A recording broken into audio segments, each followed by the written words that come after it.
So I'm going to introduce myself and we'll get things moving. We will be having others joining us shortly.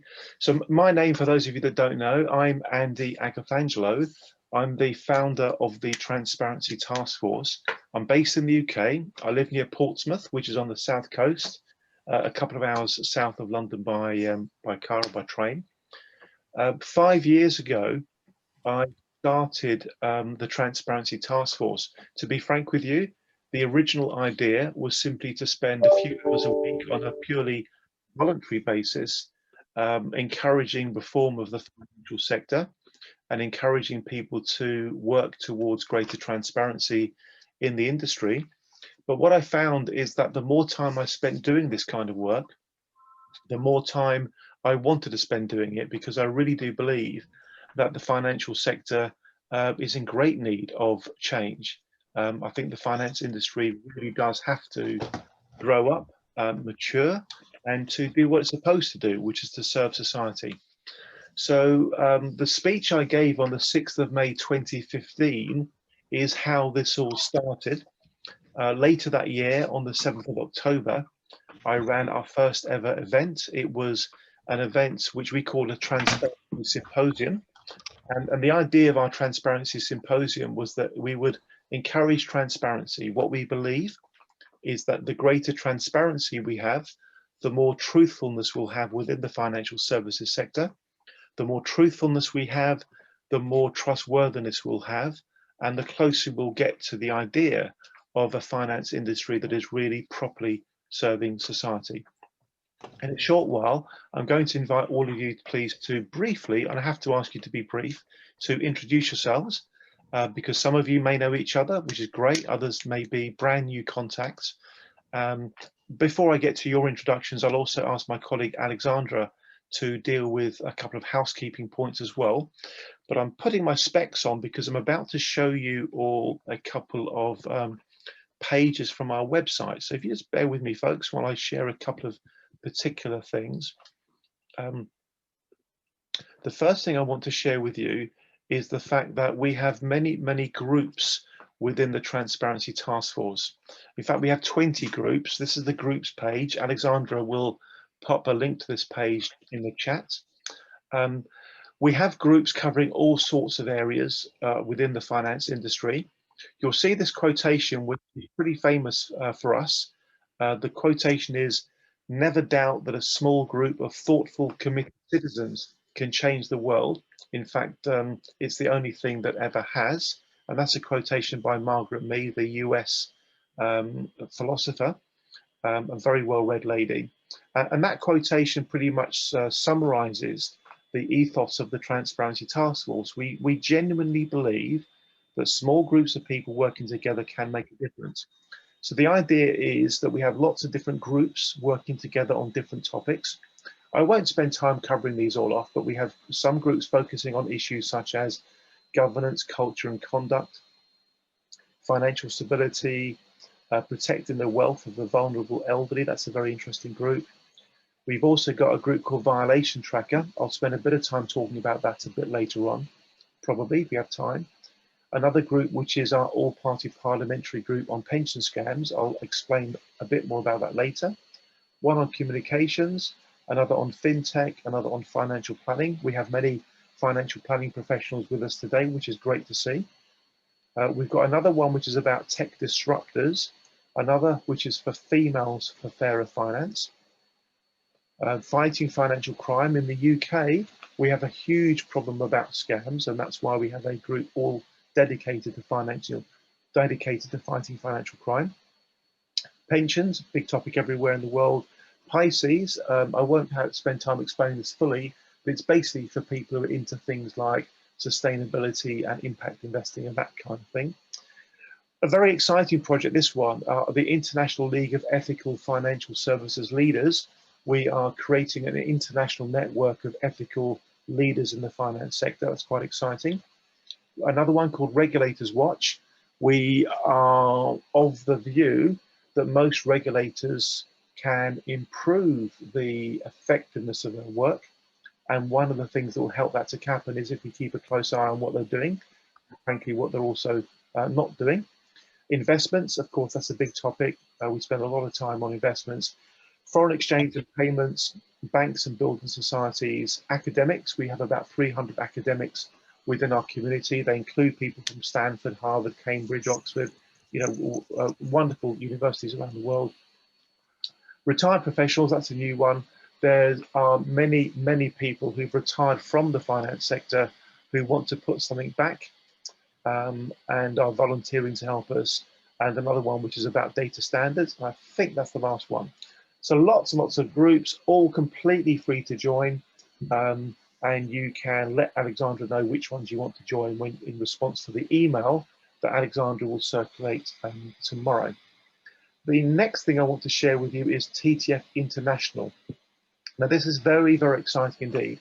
And it's relevant for me to explain this, folks, because TTF International includes TTF Canada. Now, last year, I personally ran meetings in Dublin, then Amsterdam, then Zurich, then Brussels. Of course, lots and lots of meetings in London as well. That goes without saying because we're UK based. We also ran meetings in Singapore and Hong Kong, and in Australia, Melbourne and Sydney, and in the USA, Boston, New York, and Washington, DC. And the net result of all that work is that we have created a truly international community, which is really important because we are absolutely convinced that if we are going to drive meaningful change in the financial services sector, then it needs a joined up international approach. And that is what we are doing. We are creating this joined up international initiative. And I'll quickly scroll through this page. As it happens, next week is a special week for TTF International because once every few months we get all the people from different countries together. So they include people in Hong Kong, the Netherlands, the USA, Singapore, Belgium, Luxembourg, Australia, Switzerland, India, Ireland, Canada. So I'll just briefly touch on Canada. So next week, Thursday, December the 5th, 11 o'clock till 11:45 Eastern time, we have our 45-minute catch-up for anybody that wants to catch up who happen to be in Canada. And these are free to participate events. Apart from everything else, they're really, really good for a networking point of view. The events that we're running tonight, this kind of symposium, that's normally a pay-to-attend event. And because we're just getting Canada off the ground, we decided to make it complimentary for most people who've attended. Canada, South Africa are interesting to me because in all the other places, we've built communities as a consequence of having traveled to those countries and run meetings. And what we've done in Canada and also South Africa is we've been able to create the community, even though I've never been to Canada. We haven't yet run a physical meeting in Canada. But the message, the idea of considering how to reform the system is strong enough and has been of interest enough to people in Canada to enable us to get things moving, despite the fact that we haven't yet been there. I had intended to go to Toronto this year, but because of COVID, it all got scuppered. But we're doing this anyway. So that, I hope, gives you all a bit of a feel for what we're about.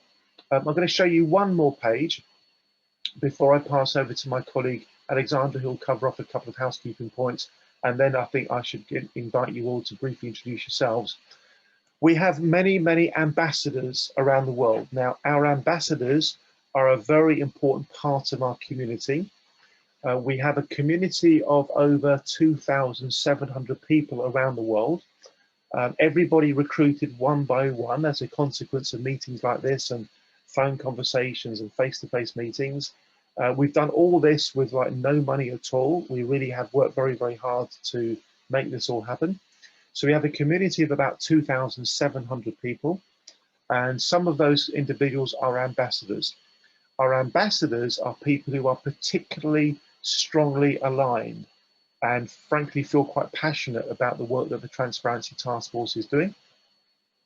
And we have ambassadors in many countries around the world. I'm very pleased to say, despite the fact that we haven't even yet run a meeting in Canada, and in fact this symposium is our very first one. We have Larry Elford as a Canadian ambassador already. We have Larry Bates, who's a Canadian ambassador already. Some of you may know Barry, and Larry's cousin Paul, who's one of our speakers tonight, a big supporter of TTF. We love having Paul involved with our work. He's also an ambassador too. And John DeGoey, who I think is with us this evening as well. We tend to, who do we ask to become ambassadors? We ask people who are known for taking a very strong pro-client stance on issues. So our ambassadors are people who speak up for the consumer, who speak up for the public. They are people who naturally embrace transparency, and very often they are individuals who, in their own right, are actually working hard to try to make the system better. So we relate to and identify with them. They relate to and identify with us, and that's why they become ambassadors. In other countries, for example, the USA, the UK, we have literally dozens and dozens and dozens. Throughout the course of the session today, I will be from time to time dropping in more bits of information for you, but I'll do that in bite-sized chunks so that I don't swamp you with too much information. I'm now going to invite my colleague Alexandra, who is our head of events. I think she's the best head of events in the world. She does a great job for us.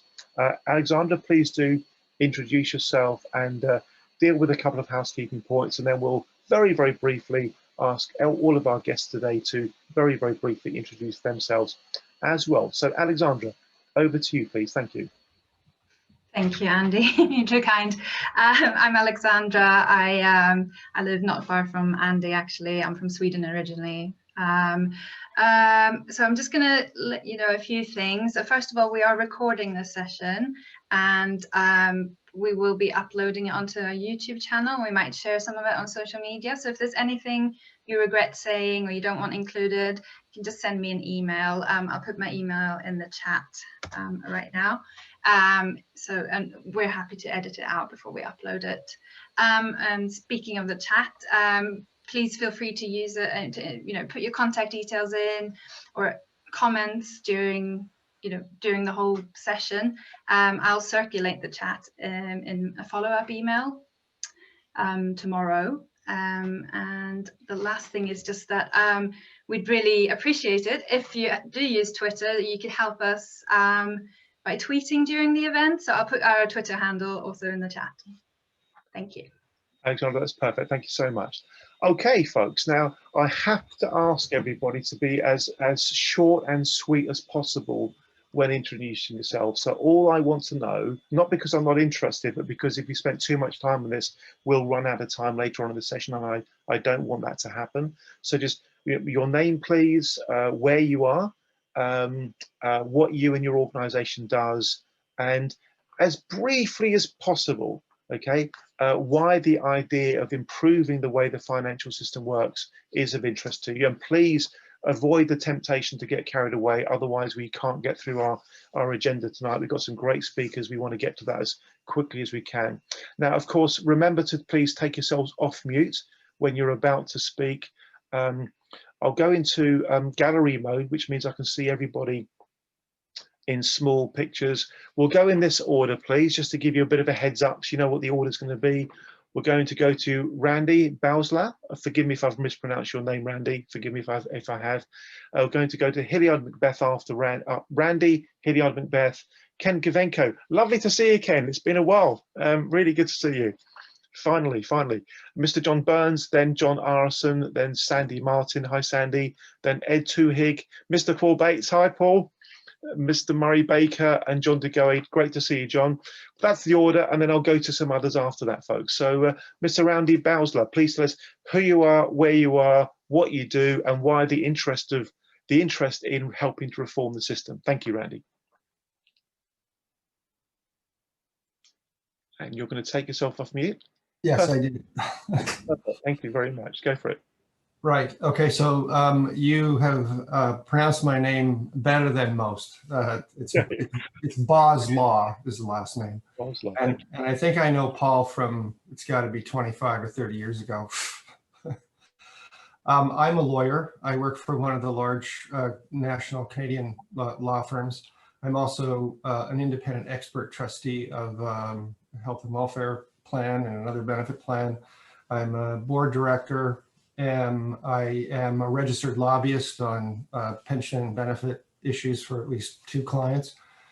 And I guess I'm also a frequent speaker, not only in Canada, but in the US and Europe on issues relating to ESG considerations, climate change, the development of investment policy around those things, and engagement strategies, as well as plan consolidations. And I have been a huge proponent of plan consolidation, and a huge component of moving people away from defined contribution arrangements and into what the UK would might call either a collective defined contribution scheme or a defined ambition plan, what the US might call a composite plan, what the Netherlands and Iceland might just call plain defined benefit plans, what one of our provinces branded as shared risk plan. Basically all the attributes, all the good attributes of defined benefit plans without, and the best attributes of defined contribution, which is a fixed cost commitment from employers. But happy to go into any of that later. My big concern with regulation is the lack of transparency in how, in financial regulation is a lack of transparency in how it's developed. I mean, they seem to go through task forces, they have meetings, and then they give it to people who know nothing about financial services to draft the legislation, and we end up with something that's very difficult to actually manage. Randy, thank you very much. I identify with much of what you just explained, I really do. Folks, because of the time limits, I need to ask everybody to be ultra. So that was too long. That was too long. If you can do what Randy just did in roughly 1/5 of the time, that's what we need to do. So short, sharp, sweet, please. Hilliard Macbeth, lovely to have you with us again. Good to see you once again. Please do introduce yourself, and thanks for your intro, Randy. It was good. Thank you. Hilliard, over to you. Thanks. Hello to all. I'm sorry, my last name isn't on my identification there, but I don't want to take a chance of trying to change it. But so I'm in my 43rd year of being a financial advisor and wealth manager. I started out as a stockbroker. Now we're called wealth managers, but essentially I have clients. And but what happened was I started writing books. So in 1999, I wrote a book, and then my 3rd book came out in 2018, the 2nd edition of When the Bubble Burst: Surviving the Canadian Real Estate Crash. And between 2015 and 2018, I learned a lot more than I knew about the banking industry in Canada, and the debt, and the personal debt, and household debt, and corporate debt. And so I'm here because I became very concerned about the ballooning debt levels in the private sector in Canada, and the effect it'll have on. It started out with my clients, and now I've learned that it's going to have a big effect on the Canadian economy and our society. So that's why I'm interested, because obviously the financial sector, and especially the big banks in Canada, are key to helping avoid the most extreme disaster, but it'll be difficult to avoid a crisis of some sort. And it'll really matter in the end what measures are taken as we go through the crisis to reform the role of the lenders and the borrowers, and the rules and the regulators and all that. So looking forward to today. Thank you. Thank you, Hilliard. Hilliard, I think you missed a great event we had last week with one of your, somebody I know you rate highly as I do, Steve Keen. We had a great session last week about debt. It was great. Great to have you here, Hilliard. Thank you. Mr. Randy McCord, please introduce yourself. Thank you, Randy. Thanks, Andy. Randy McCord with National Best Financial Network. I'm the founder of it's just a small life insurance brokerage centered, headquartered here in Calgary, Alberta, Canada. I'm also exempt market licensed, and am a designated representative with Pinnacle Wealth Brokers, marketing private equity investments to my clients. My primary concern is twofold. One are business models that are allowed to function and sell financial services as if it were soap. And the other one is the constant battle over fees, and how advisors, how we are compensated, and how I think a lot of the information isn't very clear, and the consequences of certain decisions that seem to be consumer friendly may not be as consumer friendly in the long run as we may think. So those are a couple of the issues that interest me. Thanks. Randy, that's a great insight into your thinking. Thank you. And I identify again with the point you make. I think the harsh reality is that regulatory reform around the world is littered with unintended consequences. And I get your point, sir. I really do. Thank you very much indeed. Randy McCord. We're going to go to John Burns, then John Arson. Mr. Burns, please introduce yourself. Thank you. Hi, Andy. Thanks for bringing me in. I'm here in Toronto, and I'm a senior financial planner for the Public Guardian Trustee, which is under the Ministry of the Attorney General. And we serve clients in Ontario who unfortunately are vulnerable and are incapable. And I've been doing this for the past 17 years when it was made very clear after the last financial crisis, well, a couple back, that people who are incapable and vulnerable needed a higher level of clarity and transparency in terms of what their investments were all about. And since then, we decided to bring the clients in-house, and we basically run our own financial planning practice within the Attorney General's office for a couple of $2 billion and about 12,000 clients. And we offer them full fiduciary, responsible financial planning and professional external investments at a really great institutional cost. So it's good for everybody, and so that's good. I've been in the business almost 40 years, and that's and I've been sitting on boards and executives for a number of financial planning organizations in Canada. John, very impressive stuff. I'm really pleased you're with us. Thank you very much, Steve. Yeah. We're now going to go to John Arson, and then we'll go to Sandy Martin, and then we'll go back to Ken Kavenko because I can see his mute sorted now. Mr. Arson, please introduce yourself. Thank you. Yes, good afternoon. John Arson with Iron Shield Financial Planning. I've been in the business since 2005. From family business, I transitioned into this, and basically I was, after my journey of doing the mutual fund course, the life insurance course, I've done my elder planning, and I just kept, I needed to learn more because I found as I went through this, I was amazed at the industry, how little, it is to get your mutual fund license and the like. So I kept my education up, did my exempt market. Oh, somebody's got their mic on.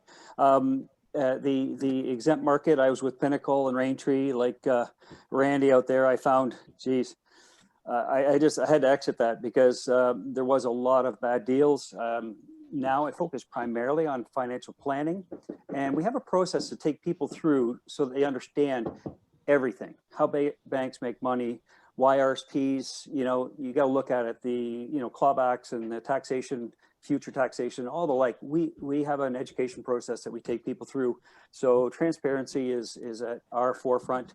We're fee for service. So, I just wanted to see what you guys are all about and what's different, how you're helping people, and how I can be part of that. So thank you.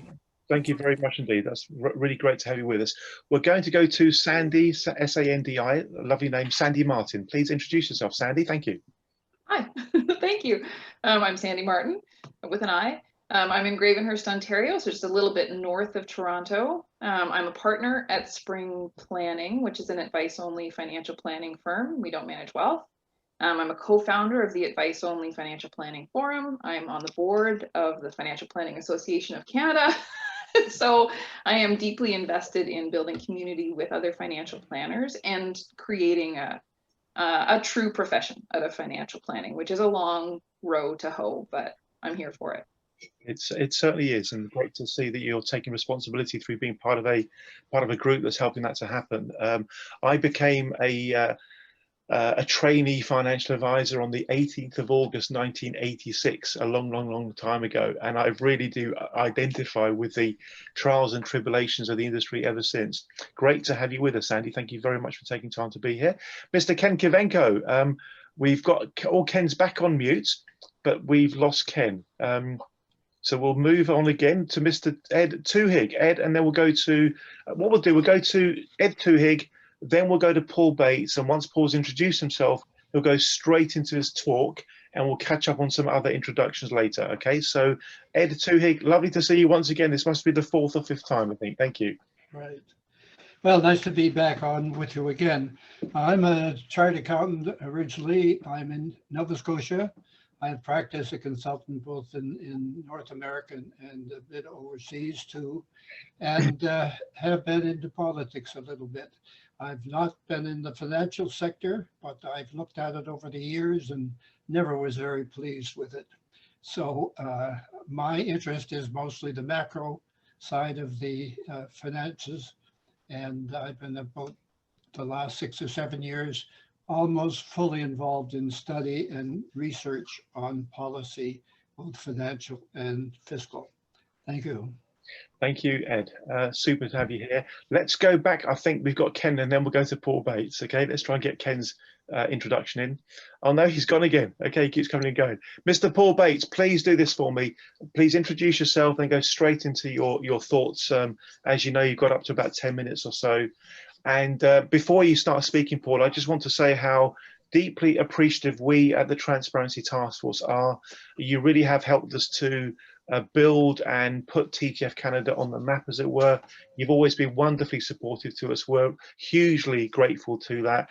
It's really hard doing what we're trying to do. We know that. But what's making it possible is the support and input from people like Mr. Paul Bates. Paul, please introduce yourself and go straight from there. Thank you. Well, that's very gracious. Thank you, Andy. I'm a Canadian civil litigation counsel with an active plaintiffs class action practice across the country. And my biggest aspiration with the Transparency Task Force is to make a greater difference than I do in the class action space. But they're very harmonized agendas. And it's great to be present with so many familiar people. It's nice to see Randy again. And my major distinction in life is I'm Ken Kavenko's biggest fan. he knows it. Anyway, I'm going to be very brief. And I have a position, a personal conclusion that transparency and compliance will work when the cost of compliance is less than the cost of the breach. And what I mean by that is I like financial institutions. They provide wonderful services and great wealth to Canadians, including the latest results this quarter we are all reading about in the paper. But they don't comply. They frequently don't comply with what is a fragmented and messy and hideously confusing regulatory regime. So 1 minute on the regulatory regime. Let's take insurance. It's regulated provincially. In Ontario, the insurance rules haven't been systemically revised since I was in high school, and that's a long time ago. Think of the introduction of universal life products and many other products. Almost no regulatory development in that industry. Randy can talk to us about pensions. There have been reforms, but I'll let Randy say whether they're adequate to protect holders of pension benefits.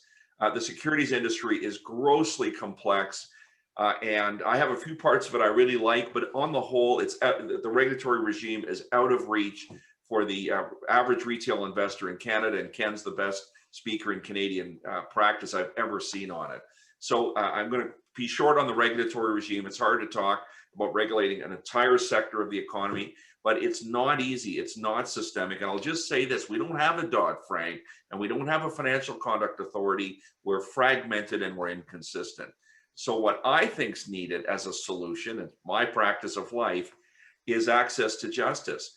We need rules that provide protection based on the relationship, not just the features of a product or service. So I like the provisions in securities registration requirements that dealers, including OEO dealers, are required to deal fairly, honestly, and in good faith. And that's almost totally undiscovered by investors and their lawyers. And I have an agenda to expand that. But the courts have no familiarity with how to adjudicate those types of obligations.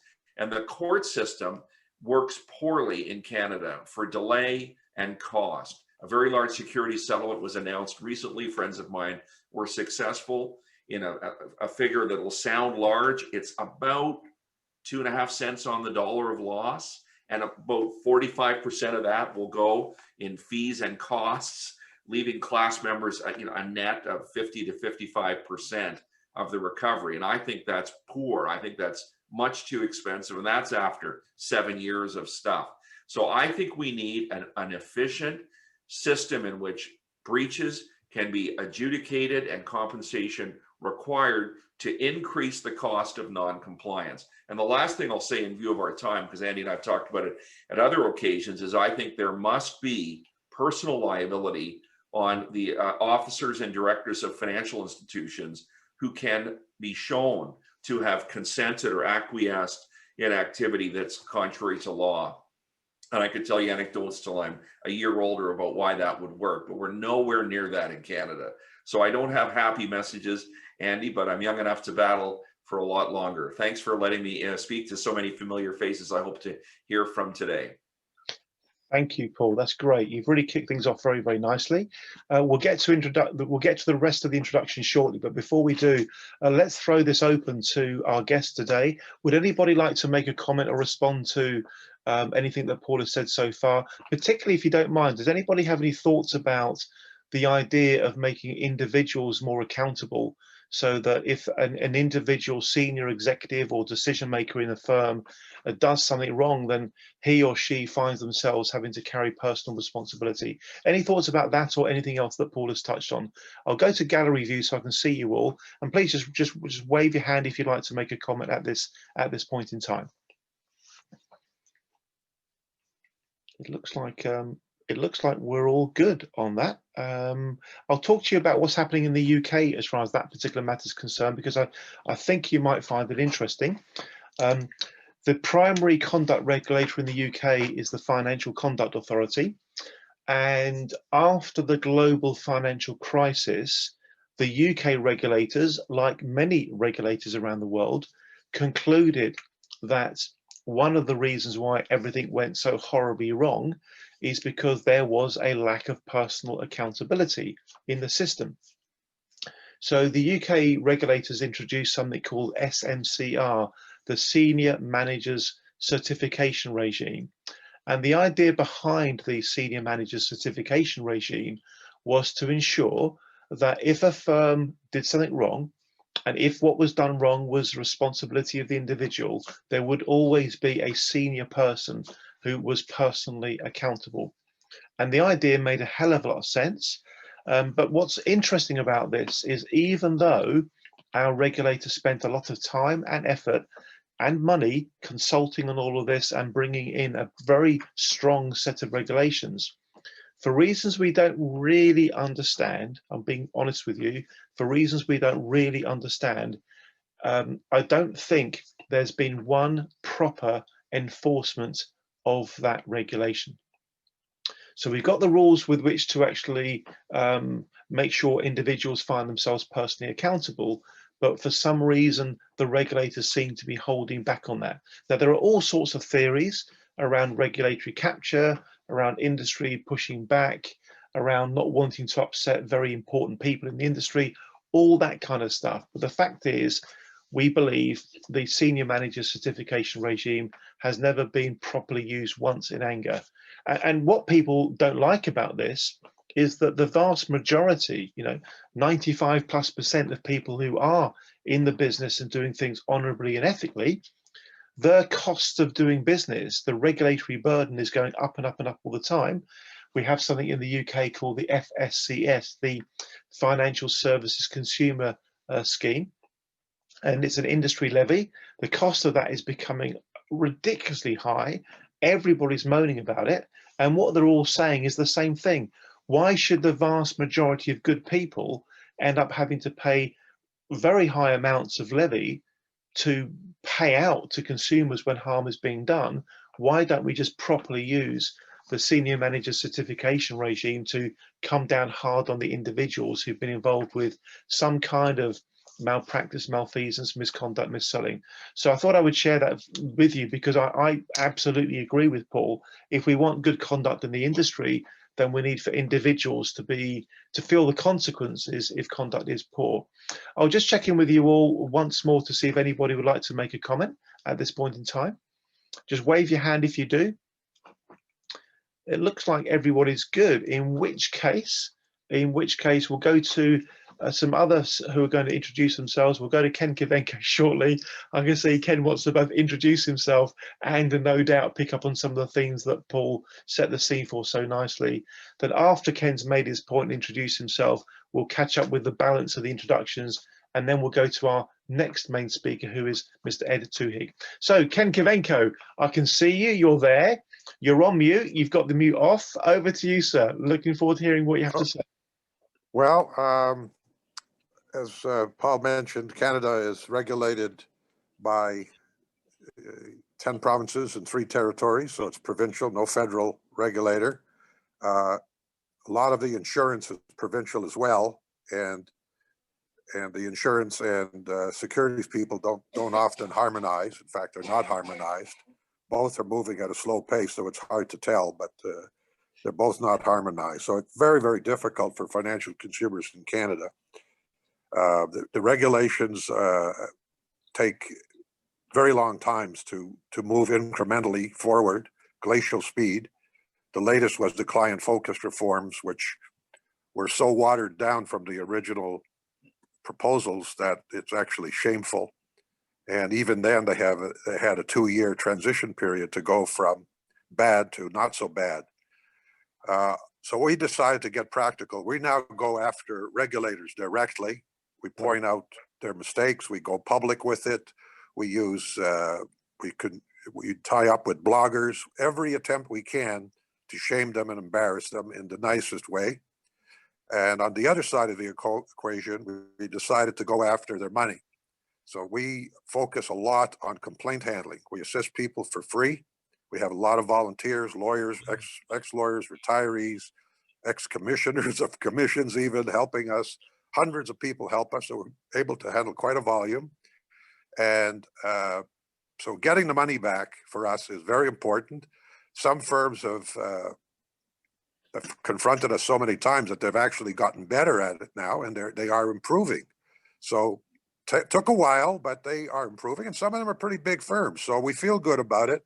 It's a slow process, but over the last 20 years, we've brought in millions of dollars, of course, but that's small considering the size of the industry. But we have made an impact, and I think the fact that the Canadian Securities Administrators, which is the kind of a quasi-official national, has asked us to participate and is considering forming a investor advisory panel. So that's basically what we do, try to get people their money back, and we participate in consultations vigorously. Yeah, yeah. Ken, it's great listening to you talk. With your permission, Ken, I'm going to invite my colleague Alexandra to liaise with you to fix up a conversation between you and I, because you're doing some things where you're, without a doubt, in a more advanced state than we are, and there are things you're doing that I'd like to learn from. I'll be quite specific. I'm going to go back to sharing my screen, sir, and one of the things I talked about earlier was Regulators Watch. Now, we've only just started doing this Regulators Watch, and it's one of our groups, and the people involved with our Regulators Watch group, it's this one here. The people involved with that one are people who feel they've been let down really, really badly by the regulators. Now, don't get me wrong, folks. We actually have a really good working relationship with the regulators. We really do. But we think it is our duty to hold them to account and to point out their failings, not because we're nasty, not because we want to be, you know, awkward souls, but because we think this is the best possible way to actually make them do things better. And what we've learned, by the way, and I'll come back to this later, is that the best way to get the regulators in the UK to sit up and listen to stuff and to get things taken really seriously is to get politicians involved. So I'd like to talk to you about our Regulators Watch group, Ken, and I'd also like to talk to you about our Fighting Financial Crime group as well. It's back up here, forgive me, folks. Our Fighting Financial Crime group, because 2 weeks ago we decided to do something that I think you just described. Our Fighting Financial Crime group, which is here somewhere. I've missed it. I've gone past it. I won't make you busy by finding it again. But anyway, our Fighting Financial Crime group has come up with an idea called Scam Busters. like Ghostbusters, Scam Busters, yeah? And the idea is that we identify the best known scams, and then we have a meeting all about that particular scam, and anybody that's got any knowledge, insight, experience, ideas, contact that could be relevant, we all kind of work as a team and figure out who should we try to get compensation from, in what way, etc. All on a voluntary basis. We aren't looking for any money if there is any kind of successful payouts. So again, Ken, I think that what you're doing is several evolutionary steps ahead of that, and I'd love to pick your brains about it. So with your permission, we'll fix up some time to do that. Sure. Thank you very, very much. I know there's a great deal we can learn from you. I'm going to check in. Does anybody have anything else they'd like to say before we go back to our next round of introductions? Just wave at me if you do. Okay, I think we're good. So can we please show our appreciation to Paul for his quick session, just by waving your hands like this?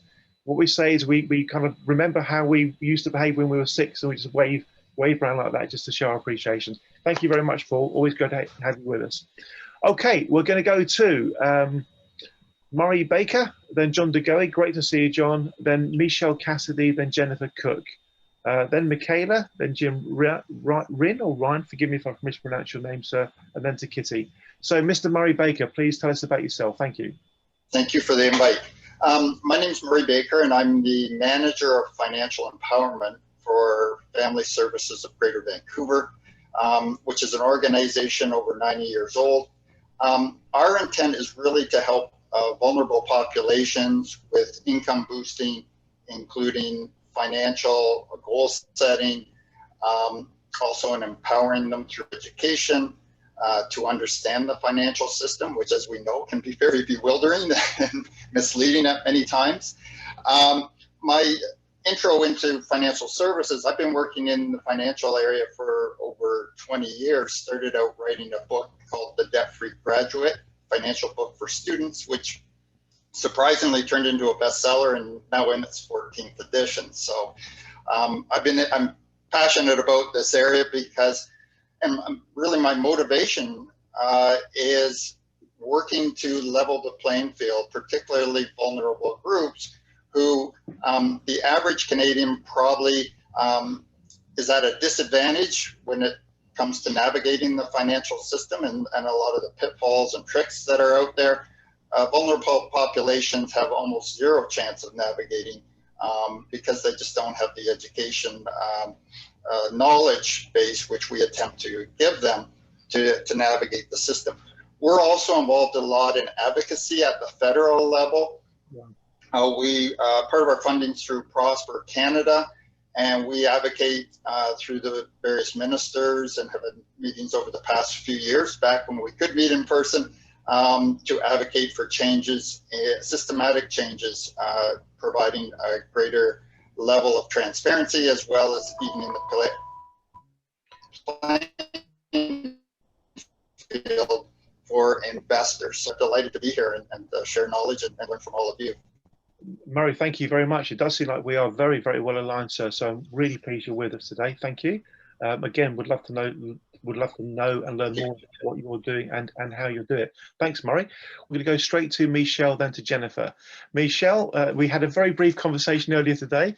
It was lovely to see you earlier. Please take an opportunity to introduce yourself. Thank you.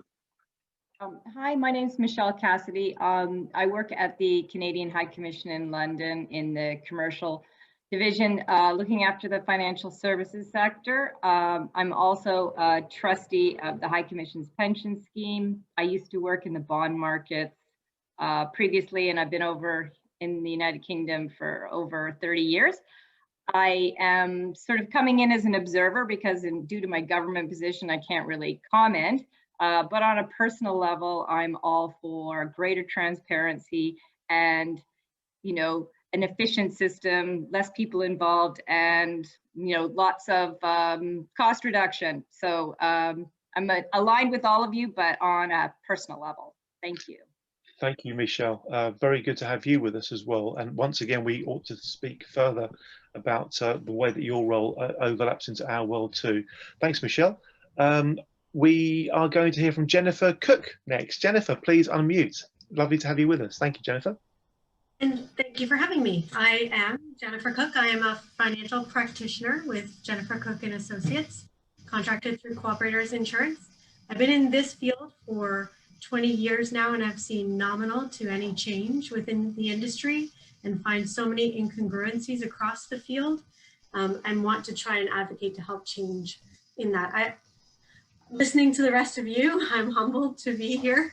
I sit on an advocates board and trying to impart change, but I feel like I'm going to learn a lot and have already learned a lot, even just in the 45 minutes of listening. So thank you for having me. Thank you very much for being here, Jennifer. I notice you have in the behind you, you've got what looks like a Maltese cross. Is that a Maltese cross or St. John's cross that you got there? It's from Malta, from one of my recent visits to Malta. So it's a okay. My mum is Maltese. I thought I'd noticed it. Oh, there we go. Beautiful. Beautiful. Thank you. Let's hear from Michaela. Michaela, I'm not going to attempt to pronounce your surname, but please do pronounce it for us, Michaela, and tell us a bit about yourself. Thank you. Danielewicz. Lovely. Thank you. Thank you. Thank you.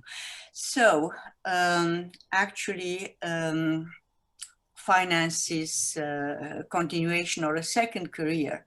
By education, I'm physics, math, PhD. So I worked a lot in higher science in my days, you know, string theory and AI, the first wave, and all of these things. When I went into finance, I did an MBA, and then I almost did a CFA, the FRM, all of these things. I worked in, if you are a quant, they put you into the little corner to do the risk reporting. So I worked for asset management, the big pension plans, and then into banking in risk reporting, even risk system implementation, because I also know how to do the software, hardware, whatever.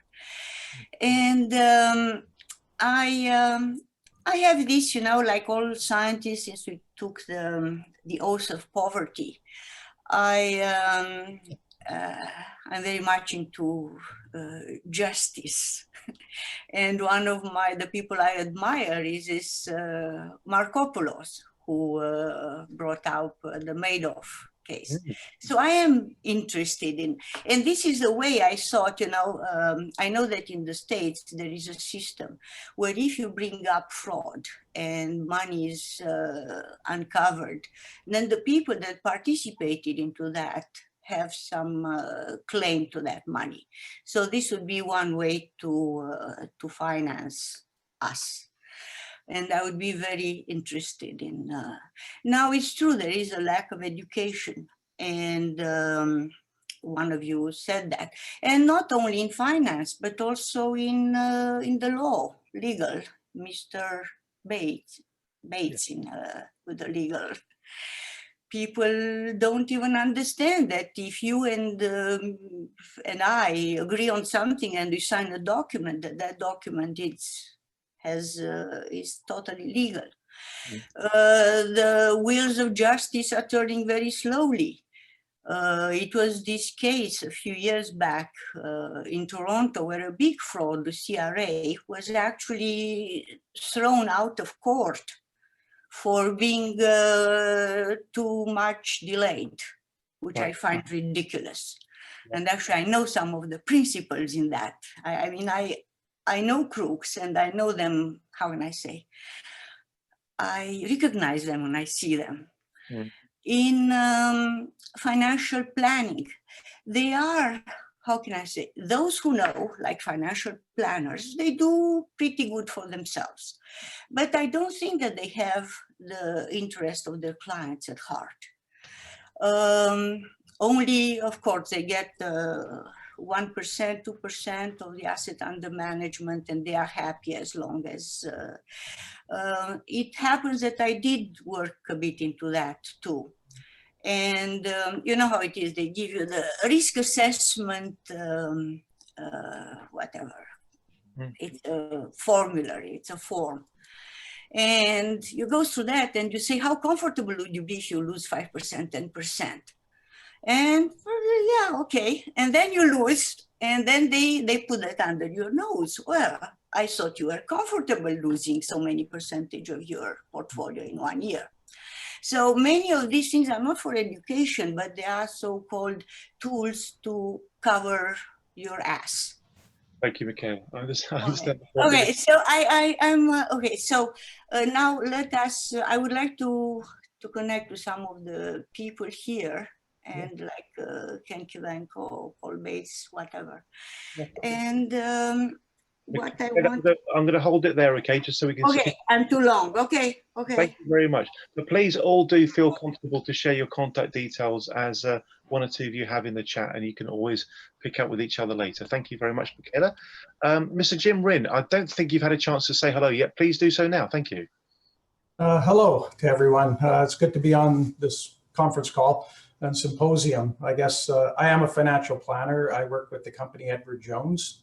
We're a partnership company, so we're the largest partnership in the financial industry in Canada and the US. But I guess my family is from all around the world, so I have relatives and clients in England, Africa, US, Canada. I guess have been in the industry for over 15 years. I do have a CFP. But one of the things that always interests me is that, as Mr. Bates was saying, you know, there's no legal teeth to some of the things like the regulators. And the regulators are owned by the members, and the members are the brokerage firms. And so there's always this conflict of interest between the advisor on the bottom and the brokerage firms that are the members of the regulator. And so one of the contacts, for example, that I can probably share is that in the US after 2008, there was a duty of care that happened in the US. And that duty of care, actually, if you go down, it came from a brokerage firm, Southwest Securities. And the Southwest Securities had some workers that the regulator was trying to get some inside information on. And one of those members that was working for Southwest Securities was my brother, who worked in compliance. And the whole rule came about because my brother would not work for either the regulator or for the brokerage firm, and he ended up leaving the industry, but made it fairly clear to people with complaints to go to the governor in Texas. And so that whole duty of care in the US was a court case out of, I believe, Houston. And if you look through the court case, I guess there's two individuals, and they're good friends of mine, that were part of the whole start of that. I guess Donald Trump in the past 4 years has watered down that ruling pretty heavily, so it doesn't have as much teeth as it did. But as a partnership here at Edward Jones, I have done things like implemented a culture of compliance officers and changed a few things. And so I have a lot of interest in seeing how we can help people and how the industry can move forward. And again, as we're all aware, it is very fragmented in Canada. And Edward Jones was in England, and we left because of the additional regulation cost that was starting to be imposed over there. And Canada is going down the road of similar, where the duty of care and the regulation cost is going to be onerous on the brokers, and which will allow the majority of the money management to be flowed back to the banks. So the goal is to help individuals get the advice and the education they need and the terminology. So thanks for having me. You're most welcome, Jim. I can relate to several points you've made. First of all, I remember very well when Edward Jones set up in the UK. They had a very good model. They focused on building clients in the community. It was a great model. They gave the consultants had small offices in high streets or in towns and villages. I got to know some of those guys running it in the UK very well, and it was a good quality outfit. It really was. And there was a very genuine sense of pride around the quality of the advice being given and the idea of a long-term relationship. And whilst, of course, everybody's absolutely entitled to their opinion, having spent 20 odd years of my own life making a living in the financial planning space, I can absolutely assure you that from my point of view, Many advisors do their absolute utmost to do a good job and do put the interest of their clients first and foremost. So whilst there may be some folk who feel that every financial planner is somehow disingenuous, I know there are many out there who do the best job that they possibly can. Going back to Edward Jones, you're right. They came out of the UK. Cost of regulation was stated as a reason for doing so. The regulatory framework in the UK is so horrifically complicated that it is extremely expensive to operate as a regulated advisor. And what really sadly happened, one of these unintended consequences we spoke about earlier, what actually happened was that we found ourselves with advisors who were dealing with ordinary, moderate, or even low-income clients could not afford to operate anymore, and they came out of the industry. We had a huge contraction of numbers as a consequence, and now one of the big things we have in the UK is the great unadvised. They are not getting advice from anybody, and they're lost. Things are too complicated to proceed confidently without advice, but they cannot afford the advice, and a root cause of that is the cost of regulation. So don't get me wrong, I'm not saying regulation is a bad thing at all, but what I am saying, surely there has got to be a better way to regulate in a simple, clean, straightforward way. Surely regulators around the world are underutilizing the power of deterrent. Catching baddies doing bad stuff, locking them up, prosecuting them, fining them big time, getting them all over the newspapers, that has a really, really powerful deterrent factor. And it's a very cost-effective and time-efficient way to operate. Jim, thank you very much for your points. I really do welcome those. If Kitty's there, Kitty, can you please appear for us and introduce yourself? If you're not there, we'll go straight to Peter Pham, who'll be the last person introducing himself before we then go to Hilliard for his talk. Kitty, are you there? I think Kitty may not be there, so we'll go straight to Peter. Peter, please introduce yourself. Thank you. Sure. Hi, I'm Peter Pham. I'm actually originally from Canada. I'm currently here in Asia at the moment because of all this lockdown stuff. I can't really move anywhere. Right. Long story short is basically I'm an investor and I'm an independent researcher. I look forward to being able to share to you guys more about what I'm up to, and having spent a lot of time in both frontier markets, emerging markets, and developed markets, I see a lot of different contrasts, and perhaps I can provide some perspectives and paradigms as it relates to transparency, fiduciary responsibility, which would be some of the main things I'll cover, and as it relates to conflict of interest. And I think I know what the core root of the problem is as far as financial services is concerned, and why it's so convoluted. I think that a lot of these individuals that are working in this industry are just pure excess, and maybe I'll be able to describe more in detail about some of these observations based on the various different experiences that I've had. So thank you. Thank you, and we're looking forward to that. Let's now go straight to Ed Twohig. Ed's been involved with, I think, 2 or 3 of our events so far. As always, great to hear from you, Ed. Please don't go beyond the 10 minutes. We need to manage the time as best as we can. Ed, dive straight in, sir. Over to you. Thank you very much. Okay, I consider myself somewhat of a Don Quixote of trying to get people in Canada to learn a little bit about our economy and just what has happened to them in the last 50 years. I'm not as young as most of you people, and I have lived through these big changes, through the Depression, through the war, and through the golden years of Canada as well. I'm afraid right now of Canada and would like to see us try to distance ourselves away from the Americans in case that elephant tips over. And if that tips over, we're going to be underneath of it. I think we should try to prepare ourselves for the possibility, or more than the possibility, of when they lose their reserve currency, just what's going to happen to poor little Canada. So I go back, and my first studies when I came back were on taxation and the fact that we have removed 20 of our 24 tax brackets when it should have been increased to 90 tax brackets. We've reduced the taxes from 96% on the top rates down to less than half that. And when I saw these things happening back in the 70s, I said, well, possibly this is right because we need more investment. I was involved mostly with startup companies and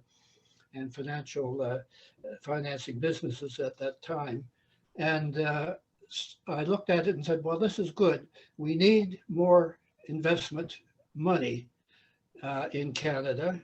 And the common people, the middle class, aren't putting it up. So maybe it's a good idea to push some money towards the richer people and they will invest in our economy. The trouble is they didn't. They invested in the bloody stock market and the derivatives and all this junk that just takes money away from the actual development of the country. So that was what happened in the 70s. Well, then I got involved in other things and I didn't realize that Canada in the 70s were influenced by the Bank of International Settlements and some of those international people.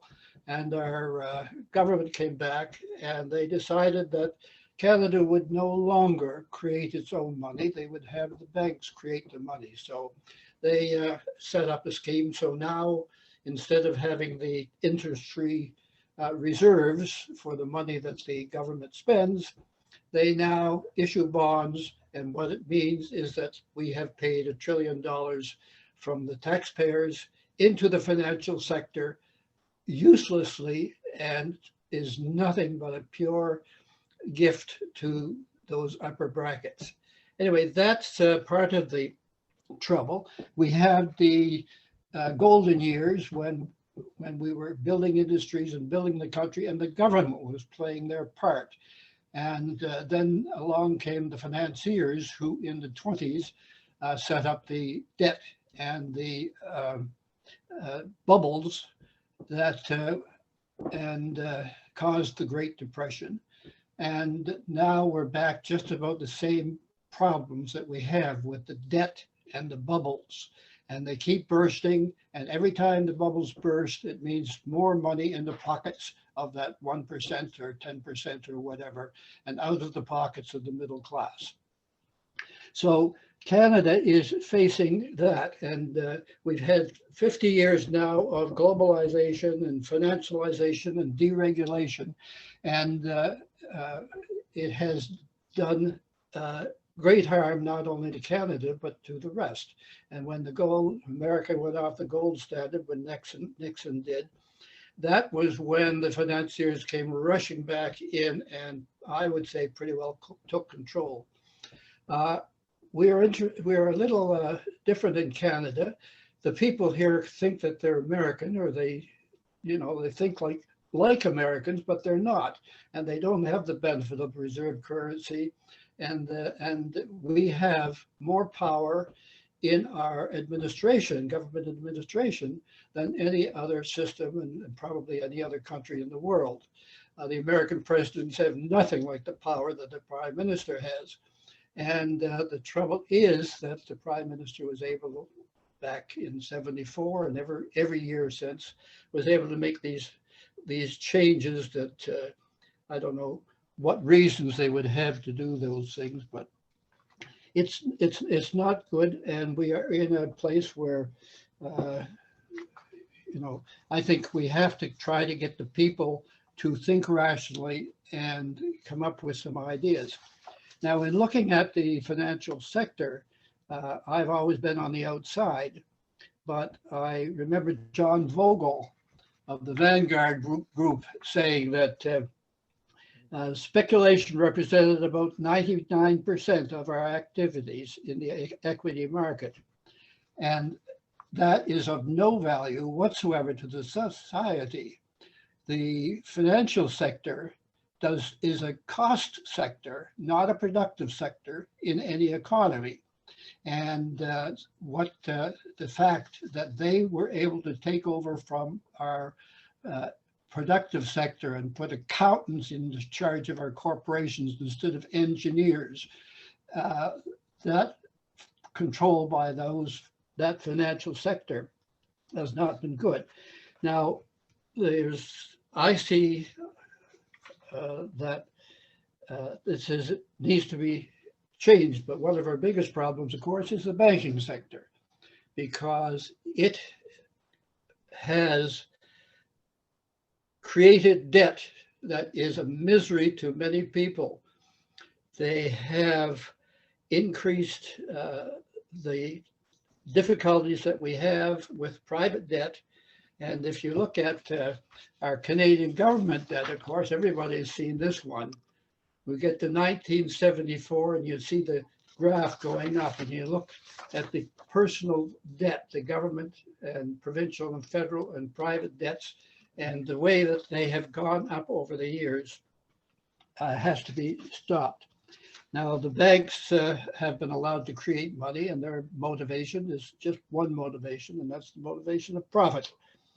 The government should again be creating all the money, and in my opinion, loaning the money to the private sector. Canadian people, money is created equally for every Canadian, and yet that money is not used equally by every Canadian. And those people that are using the money I don't use should be paying me for something for it. It's almost an element to me of the basic income idea, that not basic income, not giving the people income, paying them for the resources that we have as Canadians created, and now is being used unequally by Canadians and not being fairly paid for. 0.25%, they should not be regulating money by regulating interest rates. They should be doing it by creating and withdrawing money from the economy. Interest rates should be based on value, and we always had a value of about 3% basic rate of interest. We could get it on our savings accounts back in the Depression days, through the wars, up through the golden years, and now we have we can't get more than 0.25% on savings accounts, and there's no need of it, because you don't need to use interest to control the amount of money used in the system. Anyway, I see now that I'm just about to the end, and I have drafted a book with what I call rational policies. I haven't published it and probably will not, but I would like to have Canadians learn a little bit more about just what these tax policies and fiscal policies have done to them as individual Canadians over the years. Thanks very much for letting me spout off. You're very welcome to, Ed. Thank you very much for sharing your thoughts so clearly. You're clearly very keen on reforming the fundamentals of the financial system in Canada. One quick question for me, Ed. You indicated at the start that you thought there was a chance that the US currency may fall. What leads you to that kind of conclusion, sir? We already have a number of countries in the world that are not shipping their oil for US dollars, and a lot of other companies don't. The American control over the oil industry they think that they should continue it, but we have other countries coming up. There's no country, no empire that has ever lasted, and they usually end just the way this one is going to end. And so at some point, the American empire will end, and we should be ready for it. And the way that it will suffer most is as soon as we come up with a better way of dealing rather than having a reserve currency. There will have to be an international currency for trading between countries. It's the only way. Canada, with a trade deficit with every country in the world with which we do business, And how do we pay that? We sell our industries. We have our rental properties. We're bringing the money in from the oil, and our industries, Chinese are buying our oil companies. We had technical companies, almost all of them sell out to the Yankees. So, you know, these things have got to change, and we don't want to wait for the United States elephant to tip over on us. Thanks, Ed. Very clear indeed. Thank you for sharing your thoughts. Would anybody like to make a comment or two or a question or two at this point in relation to what Ed has put out there? Okay, in a moment, we're going to hear from Ermanno, who's only just joined, and he can introduce himself. But if I can, I'll invite everybody just to show their appreciation to Ed for sharing his thoughts. As we did before, please just wave to do that. Thank you very much indeed. Cheers, Ed. Very good of you to share your thoughts. Thank you. Ermanno, please take yourself off mute and introduce yourself. Thank you. By the way, I'm Andy Agafangelo. Hi, Andy. My apologies for coming in late. I've been working around the house and I didn't notice the passage of time until just a couple of minutes ago. So I've got a very checkered background. I've been the head of staff of the Ontario Securities Commission, vice chairman of the Hong Kong Securities Commission, Hong Kong and Canadian lawyer, and most recently, I think, founder and executive director of Fair Canada, which advocates for Canadian investors for improved regulation and enforcement. So that's it. I just stepped down from that about 3 months ago. Right. Ermanno, thank you very much. It's very relevant that you're here. Lots to talk about with you, but we'll do that in due course. Okay, folks, what we're going to do in a moment is just take a very short 5-minute comfort break, long enough to stretch your legs, grab a cup of tea, coffee, or whatever. When we get back, I'm going to talk about Violation Tracker. I'm then going to talk about a very important project we have on the go to help us understand the regulatory and influence landscape in Canada and indeed other countries as well. We're then going to hear from my third speaker, which will be Peter, who introduced himself a moment ago. But just before we go to the break, I'm going to invite Randy Boslow, I hope I've pronounced it better this time, Randy, to just elaborate on the very, very positive, I thought a very positive comment that Randy put into the chat a moment ago. So Randy, please do elaborate and clarify your thoughts, please, as described in the chat. Over to you, Randy. Thank you. Sure. And before someone puts up their hand and says this is just a defendant's side lawyer advocating for class actions so he can make more money defending those class actions. One of the things that happens with our financial services regulation is, at least in my area of practice, which is mostly pensions, is it does become way overly prescriptive. They try to plug every little loophole and every little knot. And in the process, they kind of disenfranchise people from taking other kinds of actions that might be more suitable for their particular issue or problem or whatever. And I know non-lawyers like to see these rules set out in written form so they can read them and understand them. But as soon as you write something down, there's 18 different ways a good lawyer can probably interpret it.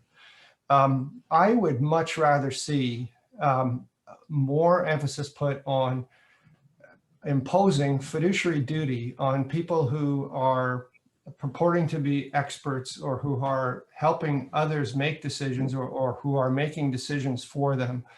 Because fiduciary duty is possibly the closest the law comes to a moral code. And if you go off base, the repercussions, not just from getting sued in that context for a violation or for an alleged violation of breach of fiduciary duty, can be very harmful to your reputation, particularly if in the business of advising people.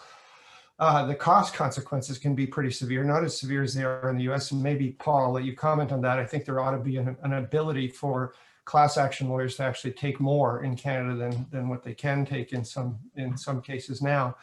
And I think what fiduciary duty does is I know it's been described as legal polyfill. You don't have to define every situation or every problem or every violation, what you need to do is just impose fiduciary duty on someone and then leave it up to them to do the right thing. And if they haven't done the right thing, or they think they may not have done the right thing, that opens them up to a lawsuit. And I mean, I've had clients who've been on the receiving ends of those things. And I know there's a huge call, particularly in sort of in the area of defined contribution types of schemes or arrangements, where you're giving people choice, is to create safe harbors for the people who are providing that advice. And I'd say get rid of the safe harbors. First of all, the safe harbors don't really work, because you can take a look in the US where they have safe harbors. And again, each of those 4 safe harbors, which take up less than a paragraph, you can take up to 35 or 40 pages just to explain what they are and what the possible different ways of challenging them might be. Fiduciary duty worries people. It worries people who are in that situation. And I think it worries them enough that they would take more care in doing the right thing. And it also means I'm not just hit with a fine, I'm hit with potentially the whole of the loss. And that could be way greater than the fine. So it comes back to Paul's point about making the cost of a breach greater than the cost of compliance. Thank you very much indeed. I'm so glad I asked you, because you make points that we are very, very aligned on. We really are. I'm going to share my screen again before we go to the break. A couple of years ago, the UK's Financial Conduct Authority, the primary conduct regulator, put out a discussion paper about introducing a fiduciary duty, or a duty of care, or a best interest duty. They weren't specific about the language. They used all 3 of those phrases. And what it essentially said was, the inference was that the idea of granular, legalistic regulation, where you define exactly what doing wrong is, and if whatever happens doesn't exactly match that definition, it can be, good lawyers will find a way around it. And instead of that, they said, why don't we introduce some kind of duty of care, or best interest duty, or a fiduciary duty? And we got really excited about this, because that's exactly what we think needs to happen. So we responded. In fact, what I'm showing you now is our consultation responses. Ken commented earlier that he's involved in lots of consultations. We take every opportunity we can to give a very strong pro-consumer voice to consultation responses. And the one I'm going to focus on, just for this purpose of this comment, is the one on the, this one here. It's our TTF response to the FCA duty of care discussion paper. And we were really proud of it. We all worked together on a purely voluntary basis to write this paper. Alexandra, can you please make a note that when we circulate notes after the session, to include a link to this particular web page, and if anybody wants to get involved, they can. You'll see here we've got the man himself. Ken Kavenko was one of the individuals that actually helped us with this paper, and plus various other volunteers from within the Transparency Task Force. What we do when we do a consultation response is we ask volunteers, and it becomes a big team effort. And we were really pleased with our response. We got very, very excited. To cut a long story short, despite a huge amount of support for this idea by lots and lots and lots of pro-consumer advocacy groups, nothing happened. It got kicked into the long grass. And we believe it got kicked into the long grass because the industry realized that it would be such a powerful lever for regulation that they did all they could to push back and push back and push back. And that's basically what happened. So I'm in complete agreement with you, Randy. I really am. In the UK, as you may or may not know, we do not have a proper class action framework, which means it's horribly difficult for British citizens to get justice. That's one of the many learning points that we would like to focus on. Okay, folks, it's 20 past the hour UK time. We're going to have a 5-minute break. Thank you all very, very much for your involvement and participation so far. Use the 5 minutes, of course, as you wish, and I'll reconvene in 5 minutes. Thank you, folks, very, very much indeed. Thank you. Of course, if you want to carry on chatting amongst yourselves, please do. We'll reconvene in 5. Thank you.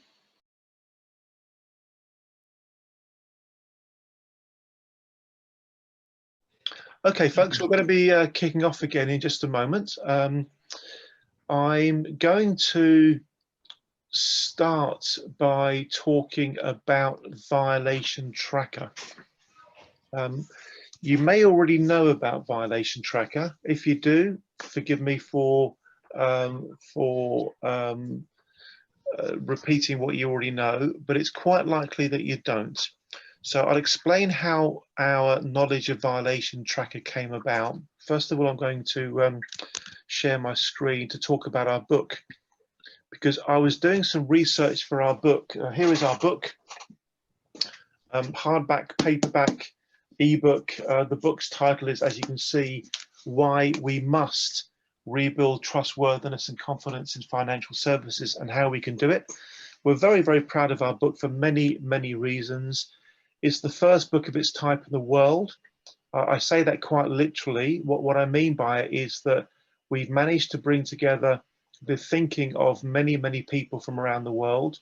The foreword is written by Dr. Kara Tambala, who's one of our members. Dr. Kara Tambala works out of Kansas. She's the president and founder of the Seven Pillars Institute for Global Finance and Ethics. There's a long story explaining the artwork, which I won't go into right now, but basically what you're looking at there is the front page and the front cover and the back cover. The front cover is it represents the angry financial services sector when it's harming society, and the back cover is where we want to get to. It represents financial services serving society, and there's an explanation about all that in these notes here. Here are the 12 finance development goals. Those of you who are here at the very beginning heard me explain that the finance development goals were a concept that I developed as a result of meeting the man who was the inspiration behind the United Nations Sustainable Development Goals. I met Georg Kell in New York. It was meant to be for 20 minutes, ended up being for a lot longer than that. And we decided, we being the Transparency Task Force, decided that the idea of having a framework for reform made a lot of sense. Georg Kell had done this very successfully with the Sustainable Development Goals for the United Nations. So we created our own framework for reform through the Finance Development Goals. And there are 12 topics. I won't go through them now. There are 12 topics. And what you're looking at now, folks, and I'm truly proud of this, bearing in mind we have very little resource. We have assembled a group of 65 people who contributed to the writing of the book, including a couple of Canadians, or several Canadians, sorry. We've got Larry Bates, Paul's cousin. Some of you will know Larry. Larry's a bit of an expert on cost transparency issues. We've got people from around the world who've written for us, and it really has been a huge volunteer effort to get this off the ground. By the way, we're starting to work on the 2021 edition of the book. When Alexandra circulates the notes tomorrow, she will invite anybody that's interested in becoming a contributor to next year's book to let us know. Here's Paul. We heard Paul speak earlier. Paul wrote a great piece. I commend it to you, I really do, talking about economic accountability and deterrence. He basically says that if people feel confident that they can get away with dodgy stuff, they'll carry on doing it. If you make them accountable and they suffer adverse consequences, they're far less likely to do it. He talks about the power of the legal system to drive positive change through class actions. It's a great piece of thought leadership. It really is. So there's quite a long list here, as you can see. Now, the reason I'm mentioning the book is A, because I want to mention the book, that's obvious, but B, because it was through doing some research for the book that I stumbled across Violation Tracker. So I'm now going to tell you about Violation Tracker. Violation Tracker is a US database. We don't yet have it in the UK. You don't yet have it in Canada. We don't yet have it in Europe. We're working on that. And the reason I love Violation Tracker, and the reason we've now got a major project on the go with Violation Tracker to try to globalize it, is because it is an absolute treasure chest of data, really powerful data. What it basically does is it captures details about infringements. So this is where organizations have broken the rules and got fined. Now, the first thing you notice, people, is the financial services sector is #1 out of all of the industries. It's even worse than oil and gas. Not only is it worse than oil and gas, yeah, bearing in mind oil and gas, you know, oil slicks, etc., etc. It's worse than oil and gas by something like 7 times. So if anybody's looking for data to suggest there's hard information here suggesting that there's something seriously wrong with the very high levels of malpractice, malfeasance, misconduct, mis-selling in the finance industry, that's it. You've got it in this database. And if you then click onto financial services, you get the worst 10 offenders in the USA. Bank of America is the worst offender. 82 billion, not million, $82 billion worth of fines. Wells Fargo was the research I was doing. You're probably all familiar with the Wells Fargo scandal of making up accounts. That's the research I was doing that led me to find this database. And if you scroll down to here, you get individual violations ranked by size order. And what's so interesting about the information is that when you scroll down the list, you see a pattern. The pattern is this. The same organizations are getting caught doing the same things over and over again. They are fined for what they're doing, and they then carry on doing it. It is a vicious cycle. And what we believe is really going on here is that malpractice in the banks in the USA is now seen as a cost of doing business. And so many people we've spoken to in the States are telling us that the culture in Wall Street is so greedy that it will never really change until something makes it change. We call this recidivism. Recidivism is the word to describe the ongoing abuse by individuals or organizations, despite the fact that they're caught and penalized. They carry on doing it. And we're also making an argument that this suggests that we need a different approach to regulation. Yeah, catching banks doing stuff wrong and fining them for it does not seem to drive the conduct change that we would all need to see. So that's why I wanted to share this violation tracker project with you. One of our groups is all about bringing violation tracker to the UK, to Europe, into other parts of the world as well. We will definitely invite you to get involved in that if you wish to. I see Mr. Ed Tuhig would like to say something. Ed, please do, and please all feel free to wave your hand at me if you want to say something. Ed, over to you, please. Thank you. You might be on mute, Ed. Yes, you are. There are many Canadian companies that are included in that as well, so that they may be ones that are doing business in the United States or on the market, stock markets there, or whatever. But I do look up a number of Canadian companies and just see what bad things they've been doing. Yeah, I understand. It's very easy to search the database geographically as well. You can search by country of origin. It's very, very powerful. I'll also very, very quickly, I forget who it was, but one of you talked about ESG. Forgive me, I can't remember who it was, but you can also search by offense group type. So if, for example, you go here, environment related offenses, this will give you the data relating to environmental violations, which of course will be of interest to people who are into things like impact investing, responsible investing, etc. So the action point here, if you wish to get involved with our violation tracker project, if you think that Canada ought to have something like this, then let us know when Alexander circulates the notes tomorrow. I'm also going to quickly explain a couple of other important things. I want you to understand our business model.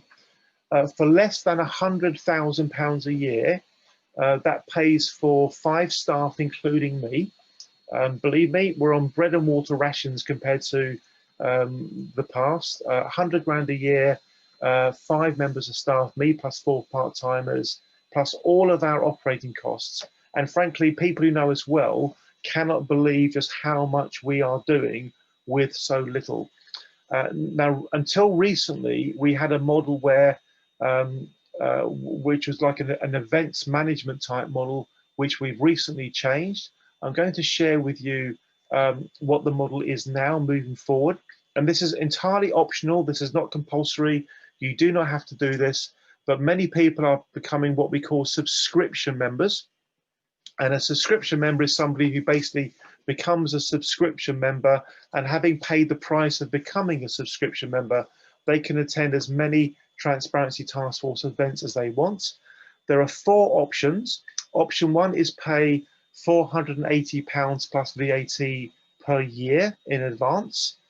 Option 2 is £135 plus VAT per quarter in advance, or £50 per month, or option 4. And option 4 is very, very special.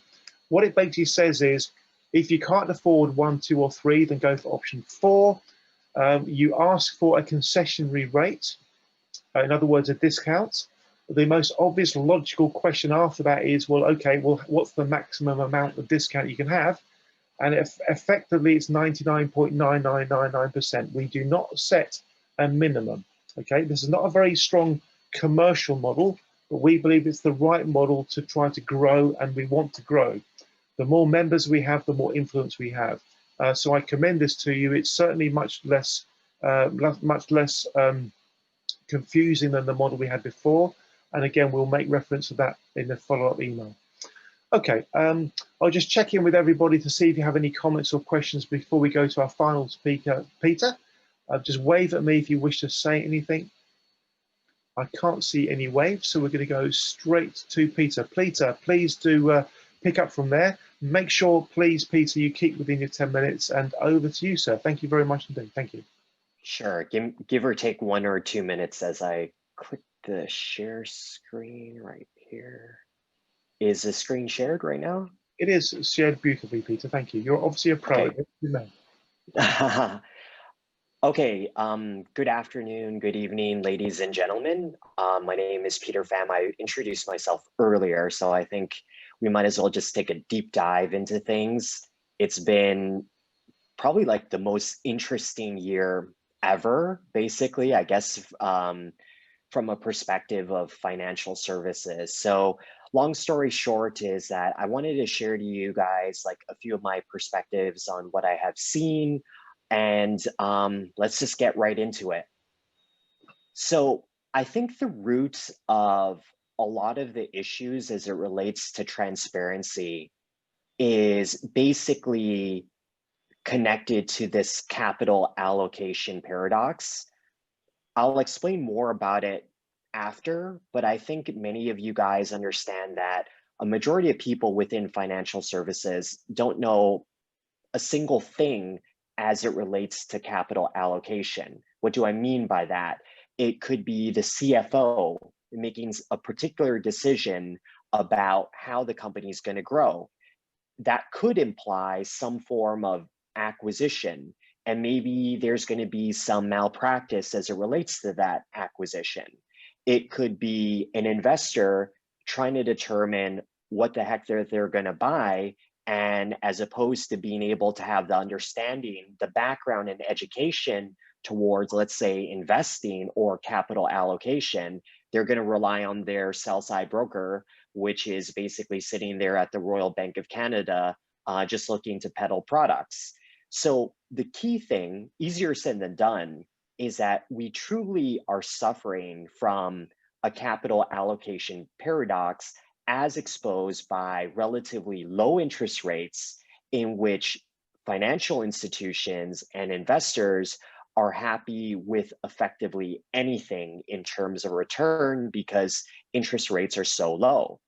The key issue, though, is that for the people that are exploring for opportunities that are higher up on the risk curve, sometimes they're taking unnecessary risks and ultimately forcing them to implode on themselves. So long story short, and I'll discuss more about that after, is that capital allocation or investing is easier said than done.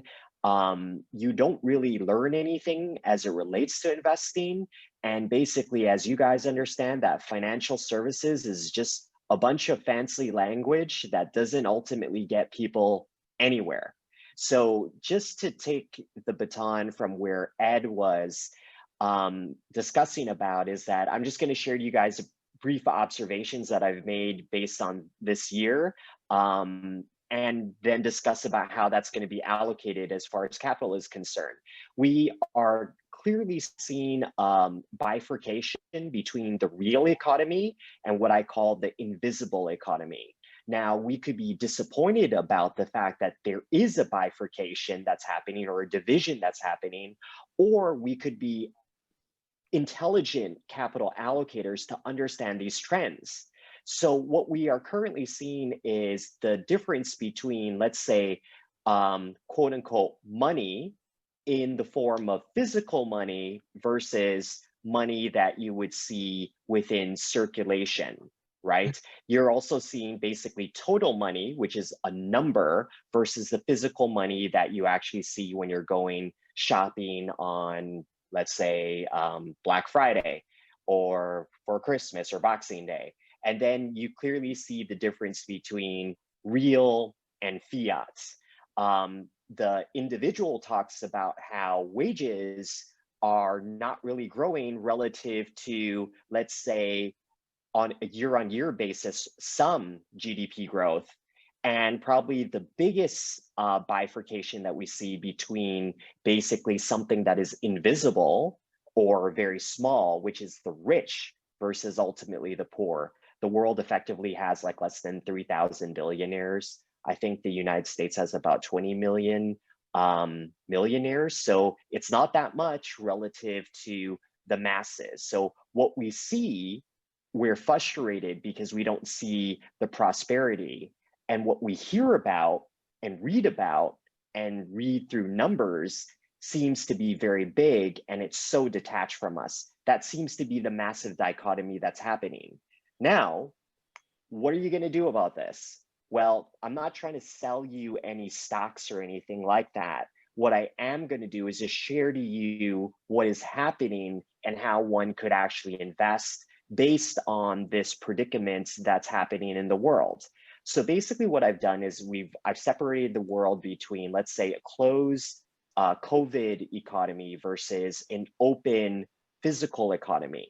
Now, while everyone was at home for most of the year, more than likely you were streaming services. So I really like, say, for example, Netflix at that point. And then you also see the prosperity of big tech. There was an idea that gold would be a safe haven during that time. And despite the fact that some people might hope that the US dollar will lose its world reserve status, what happens is that when everything's going to hell, everyone's wanting to sell everything and ultimately go into the US dollar, because basically the US dollar is the last stand. So then what you also are seeing that's happening is that throughout this month is that, or let's say throughout post-March, is that oil is now up quite big. Big tech is a consistent trend because big tech is going to be used for the purposes of additional centralization.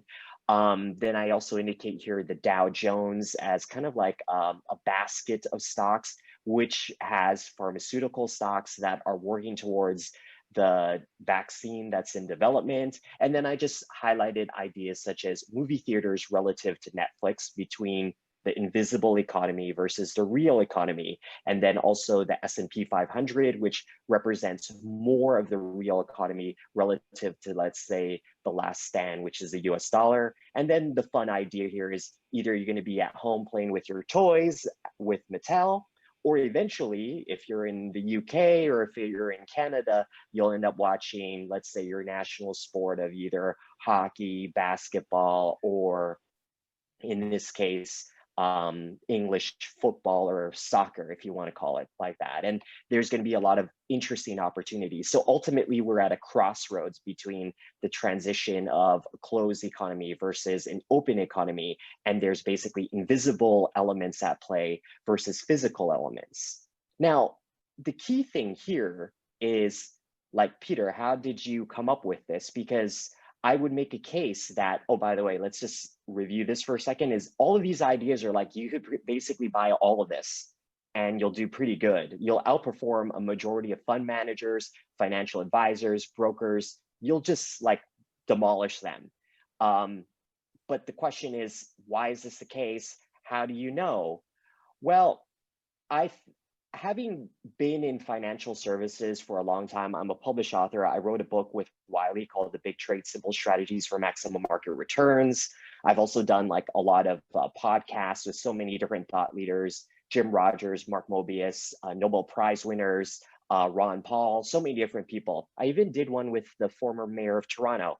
So I came to realize a long time ago is that you shouldn't be trusting anybody, especially financial experts. And as seen with 2020, you shouldn't be trusting anyone within the health and medical services, because you'd be totally screwed despite what the mainstream narrative is trying to tell you. So if anything, you should take this idea of isolation as an idea that the individual must rise and work almost as an independent body relative to what's happening in terms of like the gig economy. That was like kind of like the key lessons that I've learned, having spent time in basically financial services in both developed markets, emerging markets, and frontier markets, just to come up with these ideas. Do you really think I could have hired anyone to have done this? Could I have built a team of CFAs and financial advisors that would truly be willing to not only come up with these ideas, but put their own money on the line to do it, skin in the game? Unlikely not. And everyone has a different perspective, but I guess when you have skin in the game, you're gonna force yourself inevitably to try to figure out the market mistress. So where does this lead us? It leads us to this idea that, if you guys remember movies like The Wolf of Wall Street, the whole idea was that he was just making money by basically having like a bucket shop, peddling any stock just to generate commissions based on the illiquidity of some of these stocks. Like every indictment towards basically the sell side, and arguably even the buy side, like Bernie Madoff, is that basically none of these guys have any true ability to allocate capital. That's the reality. And you can see, based on the trends of like basically passive index tracking, as another indication is like a majority of us can't even beat the index. You might as well just buy the index and just see what happens. But I think that there are, or there should be, a breed of people that have that ability. And the whole issue is that the public has no ability to decipher that. So earlier throughout this conversation, I've heard like many people refer to like laws and stuff like that that can protect you. And yes, I understand that. But perhaps because I'm not a lawyer, I have to be that much more of a pragmatist. So I have a really savvy, astute eye or vision towards looking at people that I want to do business with. By the way, I'm not only like an investor, I'm also like an entrepreneur. So I interact with finances and capital and making decisions on so many different levels throughout every given day. So what I've noticed is like, this is my detection, basically. I'm basically not going to do business with people unless I can identify some of these key variables. Like basically, the people I'm working with, do you got skin in the game? Are you also going to take fiduciary responsibility? If you're going to be an advisor, is there going to be a conflict of interest? Are you, long story short, I've worked for asset management companies in terms of basically hiring like basically big four entities to do valuations and basically doing anything that they can to artificially inflate the value of a particular asset just so that their NAV can look really pretty for investors. That is terrible. And one of the primary reasons on why I'm having these conversations is that I think that transparency on the level that you guys have discussed is one level, but if you think about like the whole vertical of financial services, the fact that I think, what was it? You had like the credit rating agencies keeping high credit ratings. Why is that? Because of a conflict of interest. also because of a lack of fiduciary responsibility, artificially screwing over so many different investors. So I think all of this is connected. And basically, when I'm trying to isolate opportunities and listening to opinions from people in any field, is that I'm thinking about like, okay, is this person in some capacity an advisor? Are they like an independent advisor, or are they representing a particular side? Are they an investor? Have they actually put money on the ideas that they're discussing about? Another word for that could be like, are they a principal in that business? Are they not? Basically, a CEO isn't always just a CEO if you don't got any equity. I want to talk to the guy that is ultimately the decision maker, but also is a stakeholder or shareholder. So I think it's a confluence of understanding basically like, how much did you put into this opportunity? And what are the incentives for you to say whatever the heck it is that you want to say? Thank you. If I can invite you. So that's kind of the story. Very good indeed. Thank you. I think you're absolutely right. The system is pretty much riddled with various kinds of conflicts of interest. Peter, I invite you just to share your final comments in a moment. But before we do that, let me check in with our guest today and see if anybody would like to make any final comments before we go back to you for your final points there. We'll go to gallery view so I can see everybody. Would anybody like to respond to anything that Peter has kindly said? Just wave your hand if you do. Anyone want to follow up on that? I think we're all good. Peter, final comment to you, please, just to wrap up your session. What would you say? Thank you. Yeah, just based on the last slide, I was just going to say that we're kind of living in an age of inversion where what we thought was like, let's say, experts are no longer experts. What we thought was basically left is right, right is left. Like everything is the opposite. And I understand from like a Canadian perspective how frustrating it could be when we're hearing about what's happening in the United States. But I think I've spent time basically in authoritarian regimes in basically Asia. And I think that when you see basically so many different countries from different stages of representing different economic paradigms, I have basically now have a greater appreciation for kind of like the capital markets in the United States, but not necessarily because it's a good thing, but basically it's probably the only hedge that we have. The best that we're doing right now is basically ultimately complaining. Peter, so that we can keep to time, we'll wrap it up there. Peter, thank you very much. Can we please show our appreciation to Peter for his session? Thank you very much indeed. We're pretty much on track. We're going to be bringing things to a close shortly. Now, if any of you do want to carry on chatting and networking afterwards, we'll keep the channel open. You may well want to do that, but we will be formally wrapping things up in about 5-10 minutes or so. So can I invite anybody that would like to share any further comments to do so now? Please do. Mr. Kavenko, we'll go to Ken in a moment. We'll go to Ed first. Ed, back to you. Thank you. In this presentation, and talking about the rise of the individual, there's a book just being issued. I forget what it is, but in the author talking about it, he did the research, and there is a site with Google, I think, in which you can go and look at any word and search every book that has ever been published. And they did a study, and they checked the word I and the word we, and they found that before the 1970s, the we was the predominant of the two, and after the 70s, it was the I. We have entered the I regime, and to me, it is a very dangerous and a bad thing. We are all in this together. I hate this I thing. Thank you. Thank you very much, Ed. I love the way you express yourself. It's great. I think you're right. I mean, we're in the land of iTunes, I this, I that.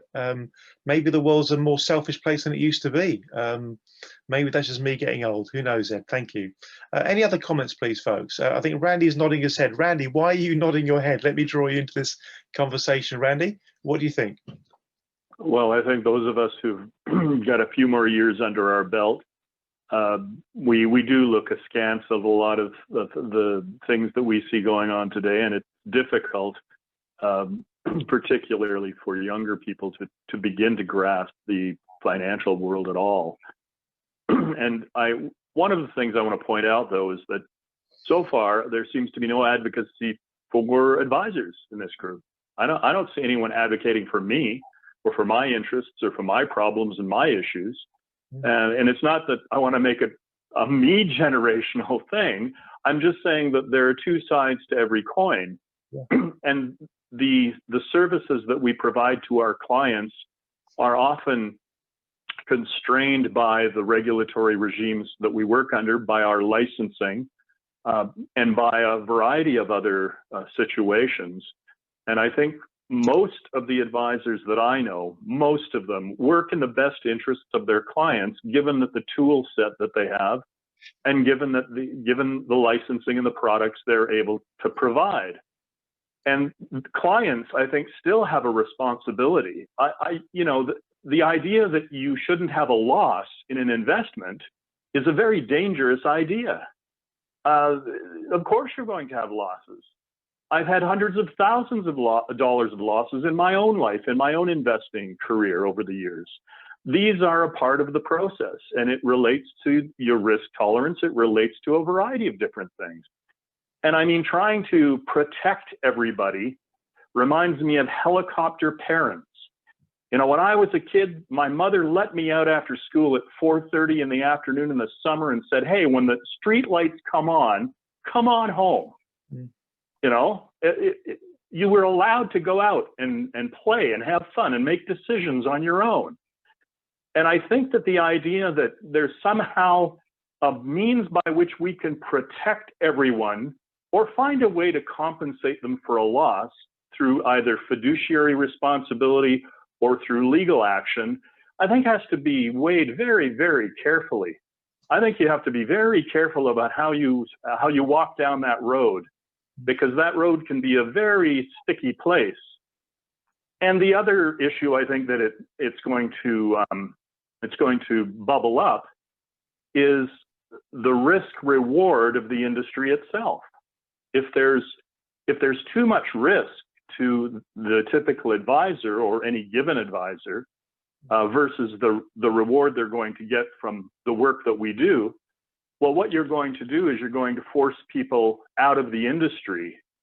This happened in the insurance industry in Canada, where it used to be a career shop, and you only ever sold for an insurance company.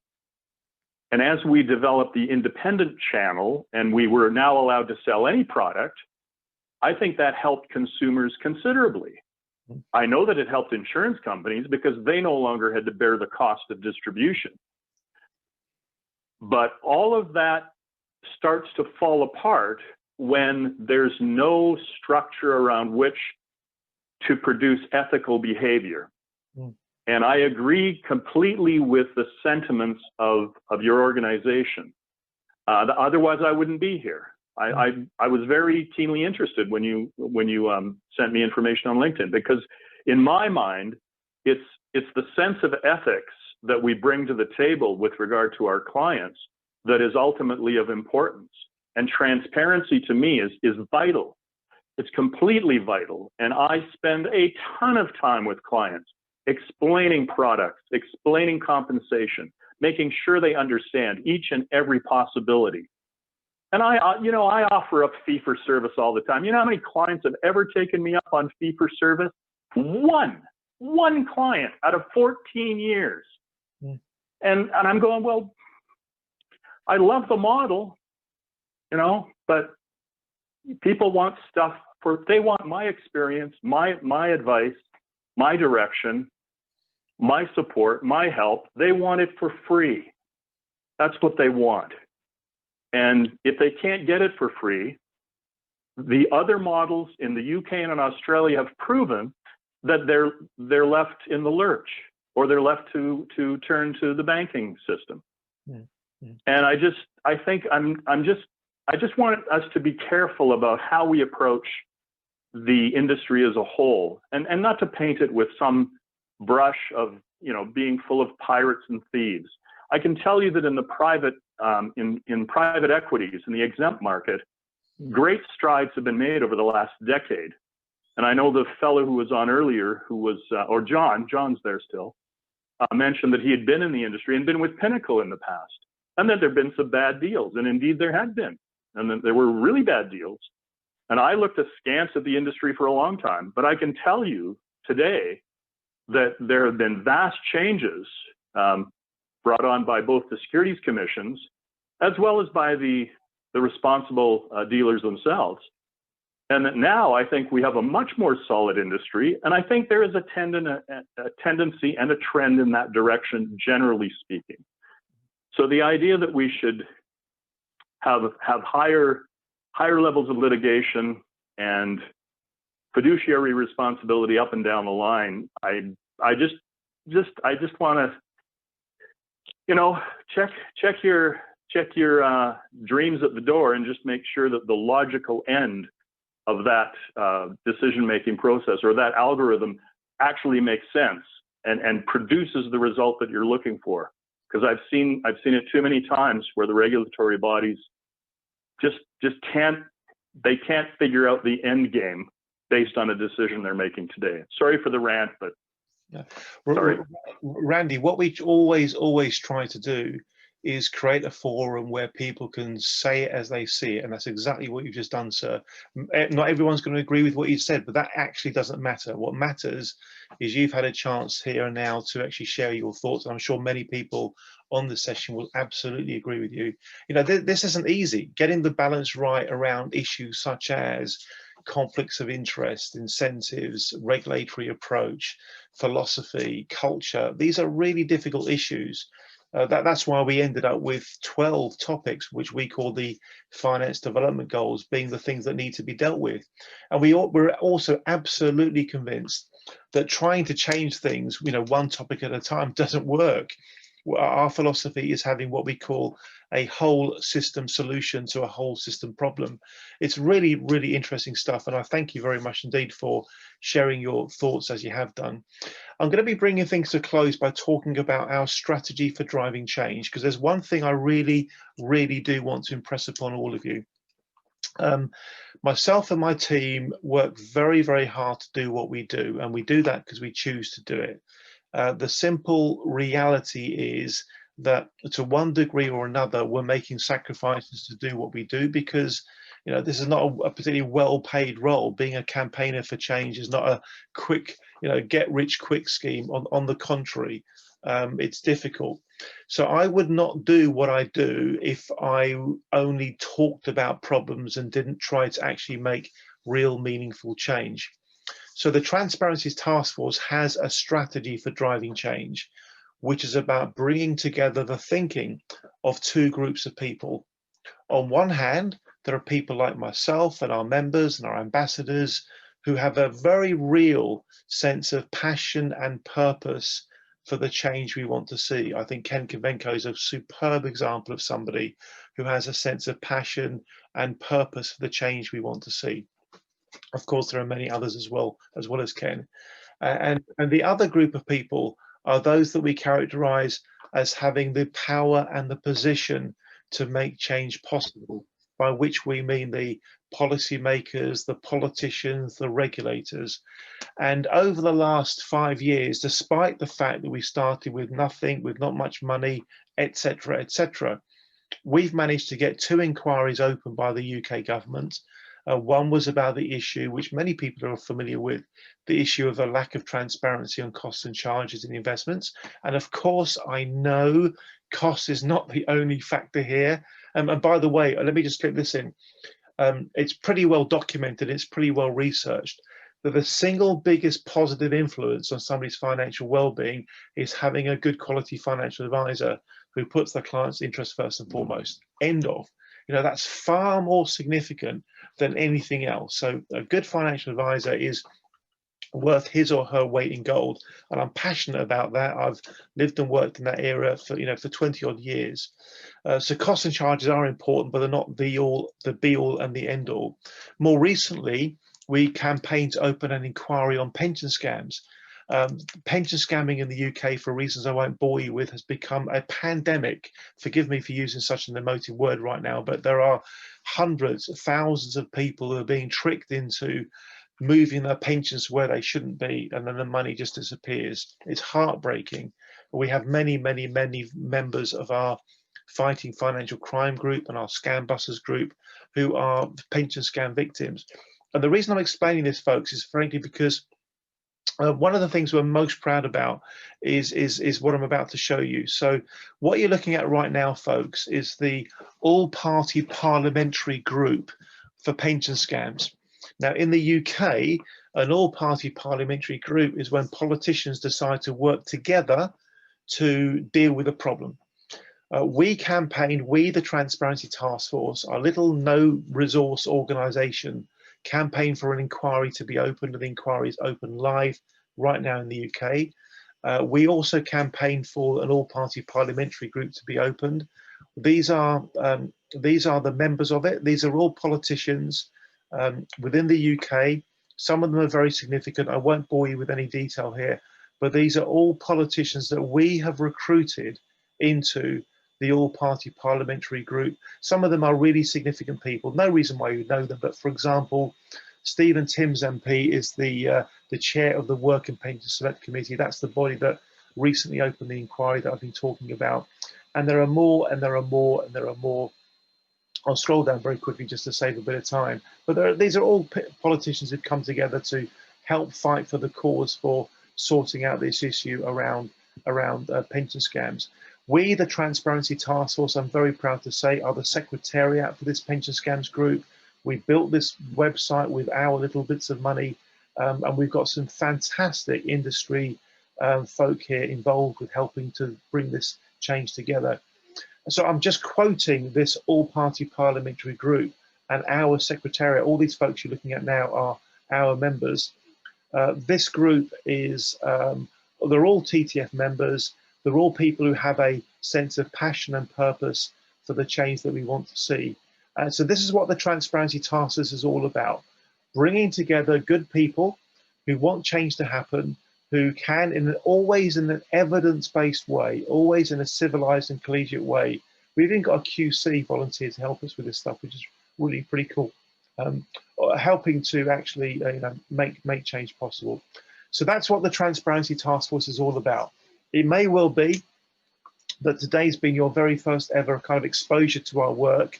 If what you want is a fair, open, transparent financial services sector that drives out as best as it can good outcomes for consumers, then we're on the same page. If what you want is for regulators to regulate effectively but also efficiently without creating needless burden, then that's what we want as well. If you want mechanisms where people who have been harmed have got access to redress in a cost-effective and risk-managed way, then that's what we want as well. I hope you're on the same wavelength as us. We're very, very proud of what we've managed to do over the last 5 years. This has been a very unusual event for me because, like the event we ran for South Africa about 3 weeks ago, this is only the second ever event we've run where we haven't previously built a community of people. This is our very first ever proper foray into Canada, and I'm hoping that some of you, if not all of you, may wish to become included in our work moving forward. So we're wrapping it up there. I'm going to thank you all very much indeed for being part of tonight. I will leave the channel open for a little bit longer. If people want to stay and linger and network and talk, you're welcome to do that. If you haven't already done so and you want to, please do put your contact details into the chat. As Alexandra said earlier, we will be circulating these notes. We'll be running another event for Canada next year. Between now and then, my job is to grow TTF Canada. Please help me do that by reaching out to people you know who may be on the same wavelength as us. And I think we'll bring it to a close there. I see we have Sandy Herschel with us and David Atwood. Neither of you have had a chance to introduce yourselves, please do that in a moment. But at this point in time, we'll formally bring the session to a close. Thank you, Alexandra, for running the session. Thank you, everyone who's spoken, for Peter, for Paul, for Ken, who spoke earlier, for Ed and everyone else. Thanks very much. Let's give ourselves a wave and appreciate your time today. Thank you very much indeed.